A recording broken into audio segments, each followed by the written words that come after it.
Hey, check out my review. This is the Fitbit Charge 6. It's has the gold or champagne border, not the silver. This is a non-custom band as well, just FYI. The original bands that come with it are like very thick and straight. There's not like that curve and the thinness down here. You can customize the face. Mine is the home screen that kind of shows you everything at a glance instead of having to swipe through. I think the less that I touch the screen, that was my preference. So there's one that just has like the time maybe and the date, and then you press for like the steps, and then you swipe again for the heart rate, and you swipe again for notifications and all that. So this is a face that tells you everything at a glance. Another thing that I like about this, like I said, I don't want to touch it a lot, so you can obviously touch and then it will pop up and turn on and off, etc. But like I said, the less is more. So if it is off and you just kind of flick your wrist up to check the time, it turns on. So that's one of the things I like. Like I don't want to be touching this all day long. So you flip your wrist up and it'll show you. So if you get a little buzz because you got a text and you have the text notifications on, buzz, you flip it up, the text preview comes up. So you know whether it's something that needs your attention now and you grab your phone and look at it, or where you're like, oh, okay, this is like a spam text, or, not a spam text, but like, just like my order's ready, whatever. So then you can just read it and be going on with your day. So I like that I don't have to touch everything. All right, so then there's a Google Wallet function. So you swipe and you set up your cards, and then you can pay with the watch. That's also a nice feature.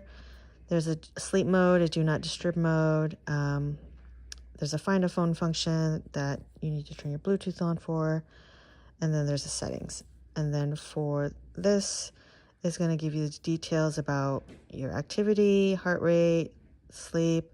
And then the app goes very much into detail on the sleep, which I really like as well.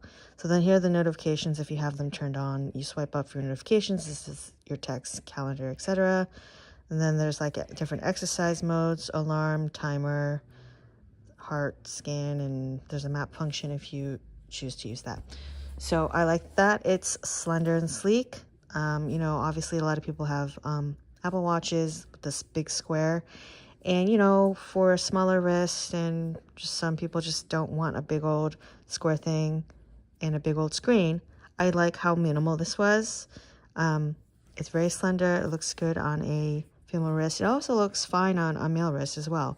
So like I said, I just didn't want it to be too smart of a smartwatch where I was just like on it all day and touching it and looking at it. But so this is perfect for my needs.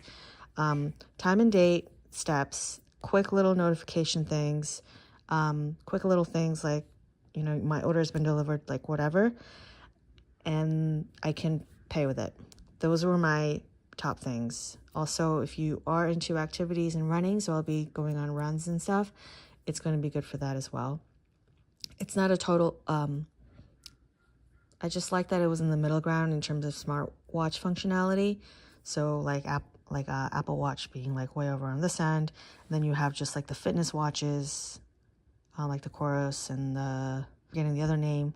But then this is kind of the best, or like the middle ground of the two, where it is fitness and a little bit of smartwatch component.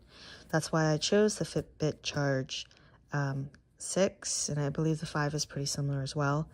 I also have a screen protector on there. You can't really tell. It's a Rhino Gear one, so I really like that. The battery lasts for me about 6-7 days, and the thing about it is it charges really fast. It charges in like maybe a couple hours, so it's not like you're going to be without your watch for 5, 6, 7, 10, 12 hours. No, it's done in an hour or two, so then you can go back and be on your way to track your steps and track your fitness. And I definitely didn't want it to be charging overnight because I think the sleep tracking was very important to me. So it grades your sleep. It gives you nice graphs about your awake time, your interrupted sleep, your REM sleep, your deep sleep, and your light sleep. So that was really important to me as well. And so a lot of the stuff, like I said, this is a smaller screen. So a lot of the stuff you're going to be in the Fitbit, but now it's Google Health app.